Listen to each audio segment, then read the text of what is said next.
இன்றைக்கி எனக்கு ரொம்பவும் பிடிச்ச மீனை தாங்க கட் பண்ண போகிறோம். வாங்க எப்படி கட் பண்ணலான்னு பார்க்கலாம். இந்த ஒரு கடவரா மீன் 8.5 கிலோ இருந்துச்சுங்க. இதை தான் இப்போ நாங்கள் பெங்களூருக்கு கட் பண்ணி பேக் பண்ண போகிறோம். நான் முன்னாடியே கடவரா மீன் கட் பண்ணுறத வீடியோ போட்டிருப்பேன். ஸோ அதோடு இது பெரிய மீனுங்க. இது ஒரே மீன் பார்த்திங்கன்னா 8.5 கிலோ இருந்துச்சு. தூண்டிலில் பிடிச்சி ஃப்ரெஷ்ஷாக அப்போ தாங்க நம்ம கடைக்கே வந்தது. என்னெல்லாம் கேட்டால் ஃபஸ்ட்டு உங்களுக்கு வஞ்சிர மீன் பிடிக்குமா கடவரா பிடிக்குமான்னு கேட்டால் நான் கடவரா தாங்க பிடிக்குன்னு சொல்லுவேன். ஸோ இதோட டேஸ்ட்டும் நல்லாயிருக்கும். இதுக்கும் சென்ட்ரு ஒரே முள் தாங்க.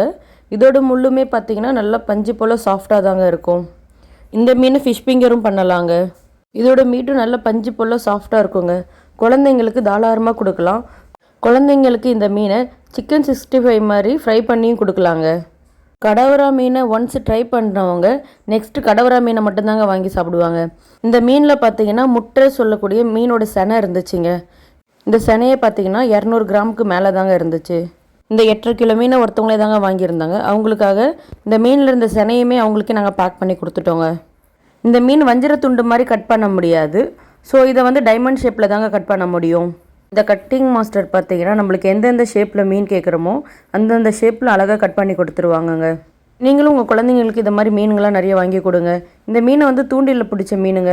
தூண்டில் அப்படியே இருந்துச்சு. இதில் இந்த மீனை கட் பண்ணி முடிச்சதுக்கப்புறம் எப்படி பேக் பண்ணுறோம் எப்படி அனுப்புகிறோன்ட்டு நெக்ஸ்ட் வீடியோவில் அப்லோட் பண்ணுறேங்க.